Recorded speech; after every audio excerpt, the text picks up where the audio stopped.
A child grew up with a drunk mother and an abusive father. Years later, that child is now a judge, sending his father to prison. This is not revenge, it is justice. My name is Jack Miller. I am 34 years old.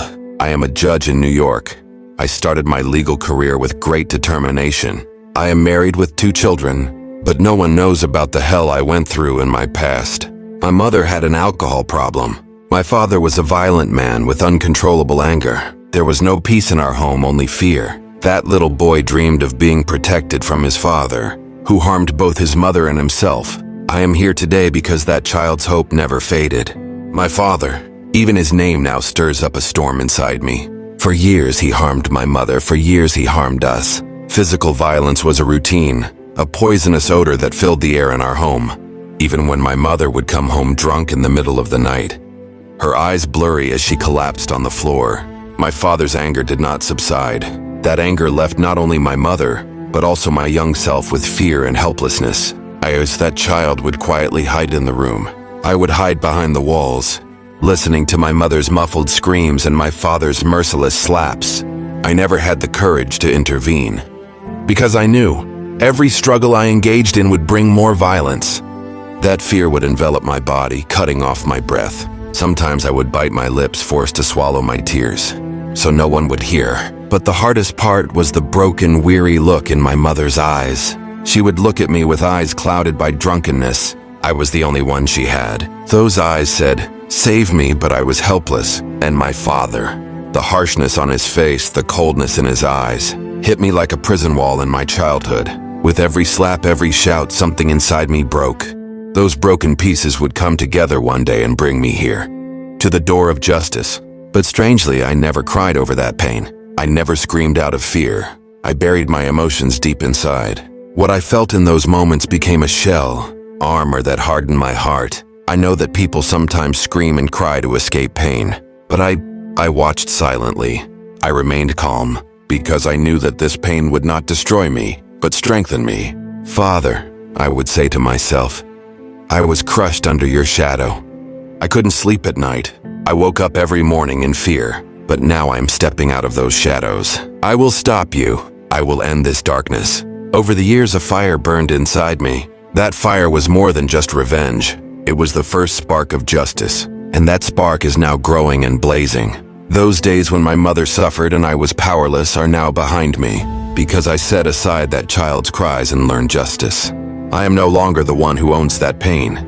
I am the one who will end it. And now, if that man stands before me, it is not just my father. All the pain from my past stands before me, because I will not bring revenge but justice.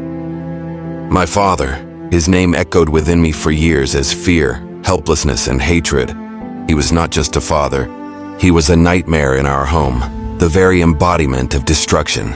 Even on the nights when my mother struggled with alcohol, my father's anger never subsided. Alcohol was just an excuse. The real monster was the uncontrollable rage inside him. As a small child, I would hide in a corner of the house.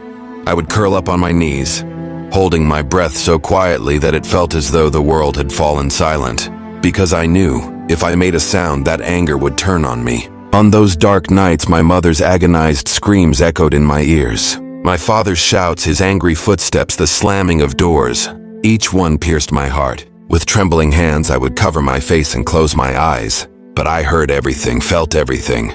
A child's deepest fears, unbearable pain. It all happened within those 4 walls.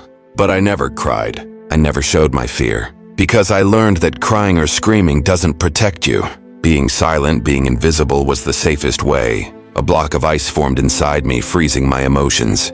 That ice protected me. It was cold and hard, but it saved my life. My mother, as for her, she was drunk that night too.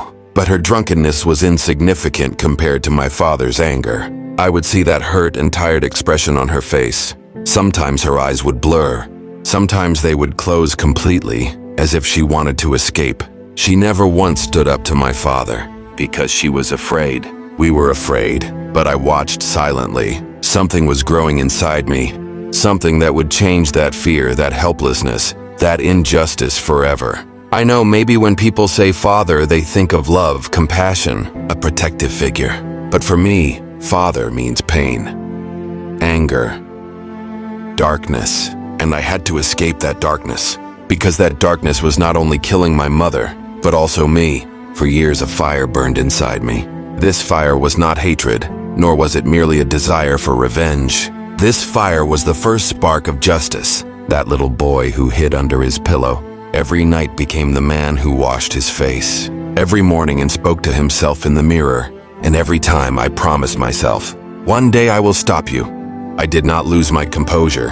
I hid my tears because I knew acting on my emotions would only drag me into more pain. So I made a plan. I waited patiently. I buried every pain, every heartbreak inside me. I turned them into a powerful weapon. And now, that child is gone. In his place is a strong, determined man. My helplessness in that dark house has turned into the armor of justice today. Father, I was crushed under your shadow. I was defenseless. But now I have grown up. Now I am stepping out of those shadows. And I will bury you in those dark shadows. Today I am facing those old pains here, because I want to be the owner of the end of that pain, not the pain itself. The child who grew up within the walls of that dark house became a man over the years. But inside that man was still a broken child. That child was a child who did not know what justice was, who only sought revenge. But I went beyond being that child. I had to make a plan, a silent, flawless plan. Throughout my school years, I was always careful. I kept my distance from people. I focused only on my work, because I knew emotional weaknesses would weaken me. This plan would not work with an emotional outburst. This plan had to be built with patience and strategy. First, I researched my father's life in all its raw detail, what lay behind the face he showed to the outside world. Many people saw my father as a strong, respected man, but I knew it was a mask. Every strong man has a weakness beneath the surface. I examined court records, police files, and hidden complaints one by one. Every small detail was a big clue for me. My father's dark secrets began to surface. Secret criminal connections, small bribes, records of domestic violence. All of these would be weapons I could use in a legal context. But that wasn't enough. My father was powerful. He had a social circle, supporters, so I needed to strengthen my own circle as well. I learned how justice works in the legal world. I met the right people, took the right steps at the right time. I reached out to those who would support me and strengthen my resolve. Every day I reviewed my plan. I meticulously noted down my research.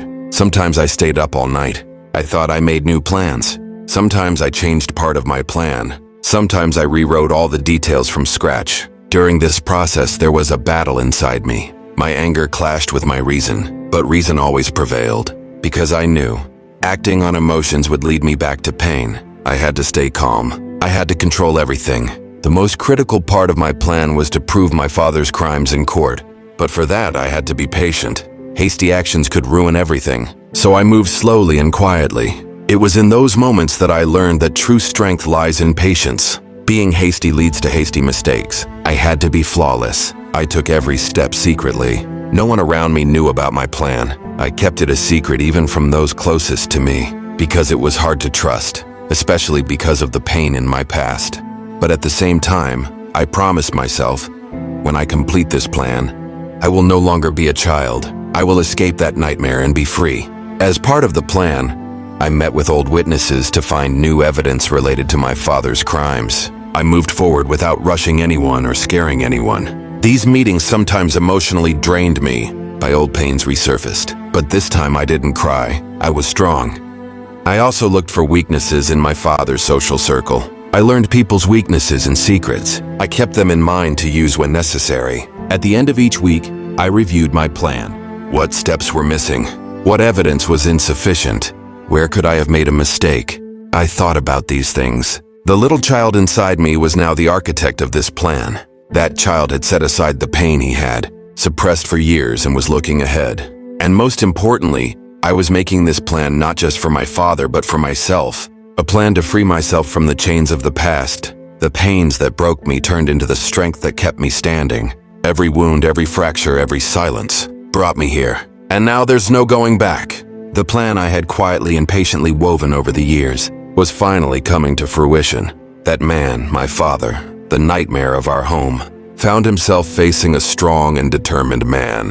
When I took my first step into the courtroom, I felt a mix of emotions, anger, fear, but most of all, composure. Because this was a battle I was fighting not with emotions, but with justice. In the cold, formal atmosphere of the courtroom, I looked into my father's eyes. There was fear in those eyes now. The shadows of the past had settled over them. This man, who had physically and emotionally destroyed my mother and me for years, now had to pay the price for what he had done. The hearings began. They were long and exhausting. At each hearing, we relived the nightmare my mother had endured. Police reports, witness statements, doctors' reports. Everything was laid out one by one. My father's crimes were no longer confined to the dark corners of our home. They were now documented in court records. Each session was both a burden and a relief for me. Every word, every document reopened those old wounds. But at the same time, they began to heal. To the observers, I was not just a judge in this process. I was also the sword of justice. For my mother, for my childhood, for myself. This trial was the most important battle of my life. The hardest moment was the day my father made his defense. I had to maintain my composure. I suppressed the anger that was about to erupt inside me. When he looked into my eyes, I showed him not just a strong man, but the unyielding power of justice. And finally, the day of the verdict arrived. The judge clearly stated my father's crimes. He said that the punishment for violence and betrayal was imprisonment. My father was sentenced to pay for every act of violence he had committed over the years with imprisonment. At that moment, a weight lifted from my heart. This was not just an end. It was the beginning of a new chapter in our lives. My mother was free now. I was free, and the dark shadows of my childhood were left behind us. This victory was not just for me. It was a beacon of hope for everyone who had suffered like me. Justice may come slowly, but it eventually arrives. Dear viewers, this story showed us that even in the darkness there is a light. Every wound, every pain can one day find its end in justice. If you want to watch these powerful stories and hear about real-life struggles, don't forget to like the video. Subscribe to the channel and turn on notifications. With your support, we can reach more people and amplify the voice of justice. Remember, justice exists for everyone and always prevails. See you in the next video. The power is yours.